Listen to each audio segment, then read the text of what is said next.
Assalamualaikum and good day to our lecturer, Madam Fatim Aliyah binti Yahya. We are Group Sugar Apple and today we are proud to present our mini project for software engineering, which is the student carpool matching system.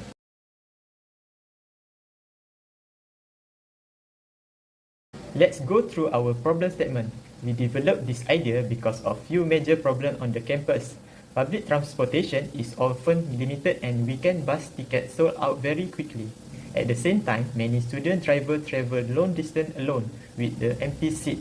Right now, students use disorganized WhatsApp or Telegram group to find ride, which is cost safety and trust issue. Therefore, our solution is to provide a secure centralizer platform that verifies student ID, making ride sharing safe and cost effective. To make this solution work, we define our system is divided into 5 core modules. User management ensure community safety by requiring user to register and log in using a valid university ID. Driver function allows student to create, edit, manage ride posts. Passenger function provide a searchable bot to filter ride reserved seat. Notification function send automate alert for booking cancellation. And finally, payment function automatically calculate the surcharge cost per passenger and trade payment status. We'll also prioritize non-functional requirements, ensure the system is highly performant, secure through the data encryption, and mobile friendly for usability. Hi everyone, good day. My name is ROONEEHGAH binti JUNARIUS and today I would like to explain first about context diagram. The context diagram provides a high-level overview of this system and its interact with external entities. There are 3 external entities involved, which is the passenger, the driver, and the university verification service. The passenger submits registration data and then search for ride and makes reservation request. The driver provides ride details and receive rides update notification from the system.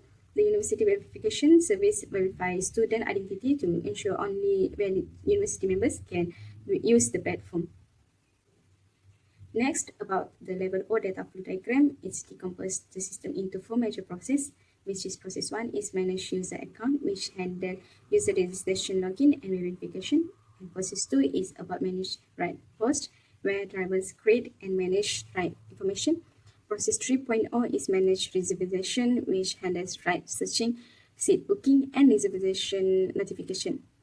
The diagram and then got process 4.0 is a notification and payment, which manage payment, tracking, and reservation notification. The diagram also shows how information is stored in the user database, ride database, reservation database, and payment database. Overall, this diagram provides a clear view of how data flow throughout the system.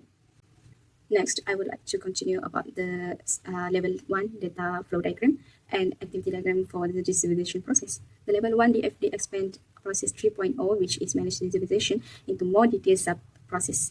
The process begins with the passenger and the search criteria and to search for available rides. The system retrieves data information from the ride database and display matching rides. After selecting a ride, the system checks seat availability.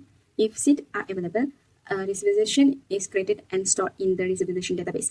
The system then updates the available seat count in the ride database and sends a booking confirmation to the passenger. The activity diagram on right is the process that when the passenger logs in, search for a ride, enters the destination and travel details, and select a ride. The system checks whether seats are available. If seats are available, the reservation is created, payment information is generated, a notification are sent, and the booking confirmation is displayed. If no seats are available, the system displays an error message indicating that the ride is full. Together, their diagrams provide a detailed representation of the reservation workflow and user interaction within the system. Thank you. Assalamualaikum and hi everyone. Today I will briefly walk you through the UML diagrams that form the blueprint of our student carpool matching system. First is our case diagram.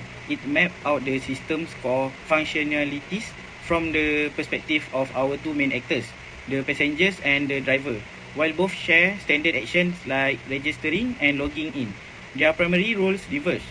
Driver focus on creating ride posts, while passenger interact by searching for rides, reserving seats, and making payment. Next is the class diagram.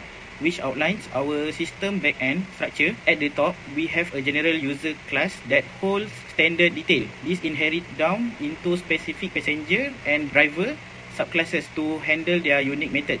Below that, we map out our three main entity classes: ride, reservation, and payment. You can see the one-to-many relationship. For instance, a single ride can contain multiple reservations, which then link to individual payment. Moving on to our project planning phase, we structured our development life cycle across an 8-week timeline using a work breakdown structure and a corresponding Gantt chart to map our dependencies. As you can see, from our WBS, which is work breakdown structure, on the left, the project is broken down into 8 distinct phases. First one is project planning, second, system analysis, system design, development, testing, deployment, documentation, and lastly is presentation. If you look at the Gantt chart on the right, it shows how this phase overlap, which core development takes up a significant block from week 3 to 5. Documentation runs currently in the background starting from week 5. These parallel structures ensure that all delivers are systematically complete on time by week 8. To look deeper into specific sequence of our tasks, this slide highlights our activity diagram and a detailed breakdown of team responsibilities. Our workflow begins with 4 sequential tasks handled by Haziq, our project manager: defining problems and objectives, identifying functional and non-functional requirements, writing use case specification, and drafting the SRS introduction. Once the SRS introduction is complete, our workflow splits into parallel paths. Rooney, our system flow specialist, spends 2 weeks drawing system flow diagrams. Simultaneously, RAHMAN, our UML specialist, dedicates 2 weeks to drawing UML diagram. After design flows are finalized, I, leading testing and planning, take charge of tasks T7, T8, and T9 to identify testing technique, write critical test cases, and calculate cost estimations. Finally, all team members collaborate on task T10 during the final week to tie together delivers and complete the handover.